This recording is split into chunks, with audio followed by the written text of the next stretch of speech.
On est le 2e jour après l'opération. On vient de promener un peu Stockholm, une bonne demi-heure dehors. Ah non mais Stockholm ça va pas le faire là. Non. Non, je peux pas le laisser dans le jardin comme ça parce que si elle le CHAT, et bah c'est foutu. Mimi, allez viens manger. Tu viens Stockholm, tu rentres. Stockholm, allez, va manger. Stockholm. Stockholm, au pied. Il en a rien à foutre. Là ça marche pas, mais si je change l'intonation, ça peut marcher. Stockholm, au pied. Bah ça a quand même marché. C'est bien ça Stockholm. Mais t'es pas encore totalement rentré. Stockholm, au pied. Oui, c'est bien. Non. C'est bien. Ouh la tête. Mais ça te gêne ici, hein. Bah oui, tu montres un... Ah, ça a dégonflé. Hier, ici, c'était enflé sur le côté, là. Regardez sa patte. Tu peux poser la patte, Mimi? Non. Oui, je sais, c'est dur, mon titi. Là, Stockholm, il s'ennuie trop. J'ai l'impression de lui donner qu'à manger. Vas-y.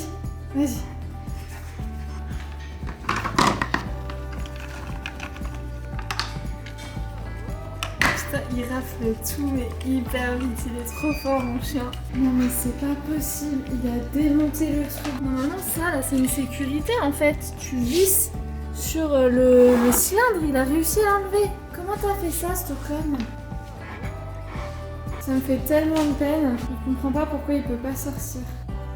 Et en plus quand il va dans le jardin, son activité c'est de surveiller. Il fait que ça, c'est le chien de garde quoi. Et pareil pour les voisins, s'il les voit, il nous prévient. Il vient nous chercher, genre pour nous montrer, regarde, y'a qui?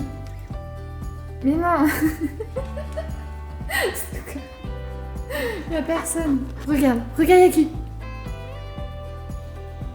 Quand Stockholm se met comme ça, c'est qu'il veut me faire comprendre qu'il y a un problème, qu'il s'ennuie. Et moi quand je le vois comme ça, ben, j'arrive à rien faire en fait, ça me stresse. Il a ses jouets, je lui ai donné des friandises, je lui ai fait des balades dans le jardin. Il a eu une balade dehors de 30 bonnes minutes. Tu t'ennuies toi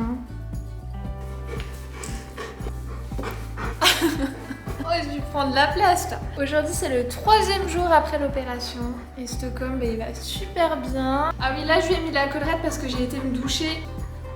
Mais je suis contente, ça va, il la supporte beaucoup mieux qu'avant. Ça c'est le gros malade hein. Et franchement, je suis rassurée sur un point, c'est que moi je m'étais imaginé que Stockholm, il allait pleurer, chouiner, etc. Bah il l'a pas fait une seule fois, franchement il est hyper courageux. Donc pour nous, le plus dur c'est vraiment le fait qu'il puisse pas jouer, qu'il puisse pas sauter, etc. On va un peu l'enfermer. Et en plus, il se lèche pas l'entrejambe. Parfois, il fait le geste pour comme s'il veut se mordre, il y a un truc qui le gêne. Et tout de suite, je lui dis non. Et maintenant, en fait, de lui-même, j'ai même plus besoin de dire non. Il fait le geste, mais il se stoppe de lui-même. Comme s'il s'oublie, puis après, il se dit ah mince, oui, c'est vrai, j'ai pas le droit. Stockholm, il est monté. Voilà, on est obligé de mettre la barrière. C'est pas possible, ça. C'est un coquin, Stockholm. Stockholm, allez, tu descends. Tout de suite. Doucement. Doucement. Tu montes plus. Je sais c'est pas bien mais je craque là, lui donner des friandises. Mais il s'ennuie trop le pauvre. Il est hyper sage et tout. Il me regarde, il s'ennuie, il tourne en rond. Ça c'est une friandise de Max Ciseaux. C'est du cuir chevelu de je sais pas quoi. Ça se vend à l'individuel et franchement c'est hyper solide. Ça lui tient 20 bonnes minutes.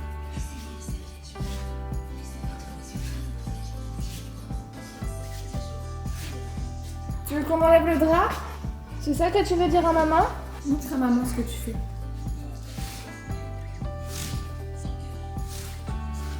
T'es trop beau mon chien.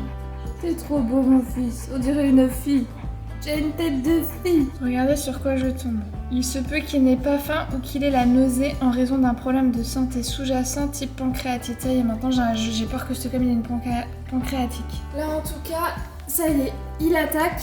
Je pense qu'il avait pas très faim. On est dimanche, 5e jour après la castration. Aujourd'hui, il est très fatigué. C'est la fois où il est le plus fatigué. Ça m'inquiète un petit peu, je surveille. Non, mon touti. Il m'a pas fait la fête ce matin et ça n'arrive jamais.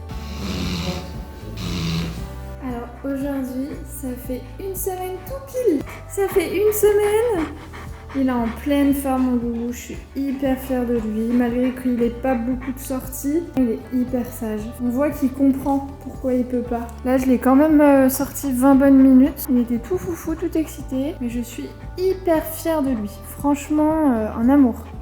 Tout s'est bien passé. T'es un costaud, toi. 10e jour après l'opération, bah écoutez, tout se passe bien, sauf que monsieur ne sait pas se contenir avec les chats des voisins. Et franchement, on a vraiment pas de bol, il y a tous les chats du quartier qui viennent dans notre jardin. C'est chiant quand on a un chien qui est réactif. Après, je peux comprendre que pour Stockholm, c'est chiant, son jardin, c'est son territoire, hein, c'est un chien de garde, c'est un peu, voilà, dans sa nature, et que il est pas content quand il y a tous les chats du quartier qui squattent son territoire, quoi. Et c'est pas genre un chat qui vient de temps en temps, non, c'est plusieurs fois par jour. Et ils viennent faire caca dans le jardin, enfin franchement relou quoi. Là tout à l'heure on lui a enlevé son pansement, il a pas pleuré, il a pas couiné, sinon il a pas eu besoin d'une nouvelle dose d'antibiotiques et d'anti-inflammatoires. Donc il a juste eu ce qu'on lui a donné le jour J de l'opération. Je vais attendre 3 bonnes semaines pour le ramener jouer avec des copains. Oula, j'ai dit un mot déclencheur. Les copains? C'était quoi? C'est les copains? Oh les copains! Non, t'étais dans le jardin, je t'ai mangé les caca de chat, je suis sûre. Oh. Non, je veux pas.